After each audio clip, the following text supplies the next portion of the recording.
So hello students, how are you all? And all of you बच्चों, कैसे हो यार? ठीक है ना। आप लोग काफ़ी क्वेश्चन पूछ रहे हो, मास्टर इतने सारे सब्जेक्ट पढ़ा रहे हो, कैसे कर रहे हो, क्या कर रहे हो, आगे क्या करना है, मैं उसके बारे में पूछ रहे थे।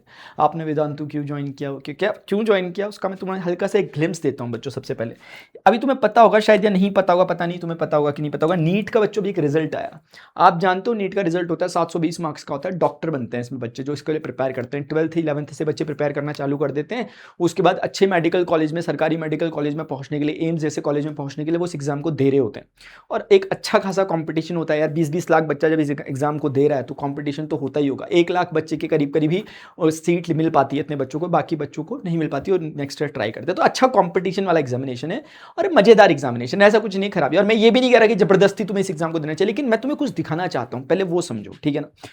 सबसे इंपॉर्टेंट बात बच्चों जो मुझे लगी है, इसलिए मुझे लगा कि तुम्हारे साथ आगे डिस्कस भी करना चाहिए। 600 से ज्यादा मार्क्स यानी 720 में से ऐसे 30 बच्चों के आए हैं जो एक्सक्लूसिवली वेदांतु से पढ़े हुए बच्चे हैं, ठीक है ना। मैं कुछ हो के तुम्हें ग्लिम्स दिखा सकता हूं, सारे तो नहीं दिखा सकता। मोहम्मद यासिर हैं, आयुष राज हैं, श्रीचरण है, मुर्गेश्वरन है, दीक्षा गोयल है, कार्तिक है, प्रांजल है, गीतिका है, दिव्यम यादव है, ऐसे बहुत सारे बच्चे हैं। बट सबके नाम यहाँ पर लिखे हुए और अभी चल रहा है, अभी रिसेंटली अभी रिजल्ट आया तो फिर ये कंसोलिडेट कर रहे हैं डेटा को कि और कौन कौन से बच्चे थे। अब बच्चों ये बच्चे जो रिजल्ट ला रहे हैं ना, इसके पीछे एक स्ट्रक्चर है यार। और स्ट्रक्चर क्या है कि अलग अलग प्रकार का, जैसे कोई ऑफलाइन के साथ है तो उसके लिए ऑफलाइन सेंटर्स वगैरह, कोई ऑनलाइन के साथ फैमिलियर है उसके लिए ऑनलाइन स्ट्रक्चर। और इस लेवल पे ऑनलाइन स्ट्रक्चर बने कि एक एजुकेटर मास ऑडियंस को ही नहीं पढ़ा रहे, बल्कि 1-to-1 वाला सिस्टम भी चलता है कि एक सिंगल एजुकेटर और सिंगल टीचर 1-to-1 पढ़ रहे हैं। इस लेवल पे जब प्रिपरेशन होगी तो रिजल्ट तो आएगा ही ऑब्वियसली। लेकिन मुझे जो एक बात थोड़ी सी देखो, अभी जैसे यहाँ देखो, ये हमारे कोर्सेज चल रहे हैं एजुकेटर से, language Tamil plus English. South Indian मतलब ये साउथ इंडियन नेटिव से है बेसिकली, हेड ऑफिस भी यहीं पर है। और यहाँ पर लेकिन बहुत जबरदस्त तरीके से बच्चों का बहुत अच्छा रिस्पॉन्स भी है, क्योंकि उन्हें उस तरह का मतलब प्रैक्टिकलिटी के साथ चीज़ों को लॉजिक के साथ पढ़ने का मौका मिल रहा है। और अच्छे ट्रेंड एजुकेटर्स है बेसिकली, जिन्होंने अपनी अपनी जगह पर अच्छा फोड़ रखा है। अब यहां देखो ये सेंटर्स हैं तमिलनाडु में, आंध्र प्रदेश में, तेलंगाना, पंजाब, महाराष्ट्र, पुदुचेरी, बिहार, कर्नाटक, मध्य प्रदेश, उत्तर प्रदेश। मैं as a being a north Indian मुझे थोड़ी सी जो एक बात खटकती है और मैं चाहता हूं कि तुम लोगों को लेकर मुझे उस अपना पूरा करना है कि हमें नॉर्थ इंडिया के बच्चों को भी उसी लेवल की जो नॉलेज, उसी लेवल की जो नॉलेज है या उसी लेवल की जो फैसिलिटीज है जो यहाँ पर और सब बच्चों को मिल रही है, वो एक्सेस तुम लोग भी कर पाओ। इसके लिए मैंने स्पेशली बोला भी है कि भाई इस तरह का कुछ तो होना चाहिए नॉर्थ इंडिया के बच्चों के लिए, स्पेशली जो मेरे साथ पढ़ रहे बच्चे सीबीएसई वाले। तुम लोग 9th में हो, मुझे पता है कि तुम लोग 9th में हो, तुम्हारा एज सच अभी कोई तुम्हें लग रहा होगा कुछ बच्चों को कि कोई यार हमारा क्या मतलब, नीट का रिजल्ट आ रहा जेई से हमें क्या मतलब। लेकिन जो बच्चा अगर थोड़ा सा भी समझ रखता है, जिसने कभी भी थोड़ा बहुत चीजों के बारे में खुद एक्सप्लोर करने की कोशिश की है, वो जानता है कि असली टाइम यही वाला होता है। क्लास 9th का, क्लास 8th का बच्चे करने वाले 7 से भी करते हैं। मैं दबाव डालने के लिए नहीं बोल रहा, मैं तुम्हें रियलिटी बता रहा हूं, इसलिए ताकि तुम अभी से अगर अपने को सही तरीके से प्रिपरेशन में डालो तो बच्चों तुम आगे के लिए कुछ अच्छा बेहतर कर सकते हो। तुम भी इन्हीं बच्चों की तरह हो सकते हो, मैं भी तुम्हारा सामने आकर के नाम ले रहा हो सकता हूं, तुम मुझे भी अच्छा लगेगा कि यार ऐसा बच्चा था।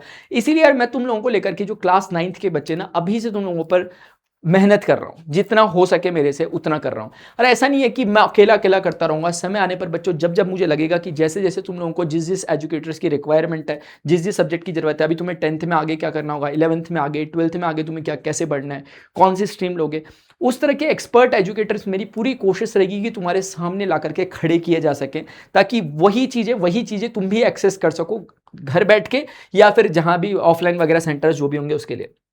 9th से तुम्हारा ड्रीम कॉलेज जो भी होगा, मैं किसी भी तरह का कोई कंपल्शन नहीं दे रहा कि भाई तुझे डॉक्टरी करनी है, भाई तुझे इंजीनियरिंग बनना है, भाई तुझे आईएएस बनना है, भाई तुझे जो बनना है वो बन ले। बट मैं ये कहना चाहता हूं, अगर हमने कुछ ऐसा सपना सा देखा है कोई कॉलेज वगैरह के लिए, तो उसका रास्ता बच्चों एक ही चीज से जाता है, वो है हार्डवर्क। इसका कोई सब्सटीट्यूट नहीं है। ये वीडियो बनाने का सिर्फ पर्पस इतना है कि तुम्हें ताकि अभी थोड़ा सा दिखा दिया कि देख भाई ऐसा होता है। अभी उन लोगों के घरों में देखो वीडियोस निकल करके आ रहे हैं, कितना खुशी का माहौल है, पेरेंट्स बहुत खुश हैं, कुछ लोग रो रहे हैं, मतलब है हंसने की चीज बट रो रहे हैं, खुशी के आंसू उनके आ रहे हैं कि यार भाई हमने जिस पे मेहनत की थी वो हो गया। 3-3 साल से 4-4 साल से हम जिस चीज के लगे थे वो हो गया। वो 3-3 4-4 साल क्या, वो भी तुम्हारी तरह 9th क्लास के बच्चे रहे होंगे, लेकिन आज उनका वो सपना पूरा हो गया, एक सपना पूरा हो गया। वो धीरे धीरे सफलता की ऊंचाइयों में बढ़ेंगे यार, वही लोग देश को सर्व करेंगे, अच्छे डॉक्टर्स बनेंगे। तो अगर तुम लोग ना कुछ ऐसा करना चाहते हो, मैं तुम्हें कोई बोलने नहीं आ रहा कि भाई ये कोर्स ले ले वो कोर्स ले, ये नहीं बोल रहा बच्चों में तुम्हें, मैं कह रहा हूं एक ही चीज है, वो है हार्डवर्क। इसके साथ कभी भी तुम अगर हार्डवर्क करोगे, वो आज नहीं तो कल तुम्हारे काम आएगा। एग्जाम के लिए सिर्फ पढ़ने की सोच रहे हो कि सिर्फ एग्जाम में आती है चीजें इसलिए मैं पढ़ लेता हूं, नहीं होगा भाई मेरे। कंपटीशन थोड़ा सा बढ़ रहा है, बच्चे चीजों को समझ रहे हैं, वो समझ समझ के पढ़ रहे हैं और तुम सिर्फ अगर मार्क्स मार्क्स मार्क्स मार्क्स करके एग्जाम से 2 दिन पहले आकर पढ़ते हो कि ले भाई वन शॉट देख लिया, कवर हो गया, बस इसके बाद मुझे कुछ काम ही नहीं रह गया मेरा करने के लिए, मस्ती मजाक मस्ती कर लेता हूं, तो बच्चों नहीं होगा। इसीलिए hard work but in a proper right direction, और उसके लिए मैं तुम्हारे लिए यहाँ पर खड़ा हूँ, ठीक है ना। तुम्हें 9th में मैंने पकड़ा है ना, तो जब तक तुम लोग अपनी ड्रीम कॉलेज तक नहीं जाते, 4 5 6 7 10 साल मास्टर के बाल सफेद हो जाए, लेकिन तब तक तुम्हारे लिए रुका रहूंगा, ठीक है ना। तो बच्चों यार यही बात है, ठीक है ना, अपना हार्ड वर्क करते रहो। मुझे नीचे कमेंट सेक्शन में जरूर बताना कि तुम्हारा क्या एम है। एम रखना बच्चों कोई गलत बात नहीं होती, एक लक्ष्य रखना कोई गलत बात नहीं, जो भी है जरूरी नहीं है तुम लोग इसी से। मुझे बताओ क्या तुम्हारे लिए कोई प्री फाउंडेशन, मुझे कुछ कोर्स तैयार करना चाहिए, क्योंकि बहुत सारे बच्चे, ये मैं अपने मन से नहीं कह रहा, नीचे कमेंट सेक्शन में आता है कि मास्टर हमें नीट के लिए JEE के लिए अभी से प्रिपेयर करने के लिए हमारे लिए कुछ एक रास्ता बताओ, कुछ एक कोर्स वगैरह कुछ डिजाइन करो। बहुत हैवी टास्क होता है मेरे भाई, मेरे तोते उड़ जाएंगे सब फोर्स करते करते, ये वाला काम करते, ऑलरेडी इतने काम चल रहे हैं। लेकिन अगर उस तरह की कुछ चीज करनी है वो भी मुझे कमेंट सेक्शन में बताना, मैं अपनी मर्जी से कुछ भी नहीं करने वाला, क्योंकि मैं ऑलरेडी जितना कर रहा हूं उसमें मेरे सर दर्द हो रखा, मेरे तोते उड़े पड़े हुए। लेकिन अगर कुछ बच्चों का उससे वैल्यू एडिशन हो पा रहा है जो वो कहेंगे, तो मैं उस बात को जरूर मैं नोटिस करूंगा, ठीक है ना। तो बच्चों अभी के लिए इतना ही यार, नीचे कमेंट सेक्शन में मुझे जरूर बताओ। Till then good bye, see you, take care, जय हिंद, बाय, लव यू ऑल।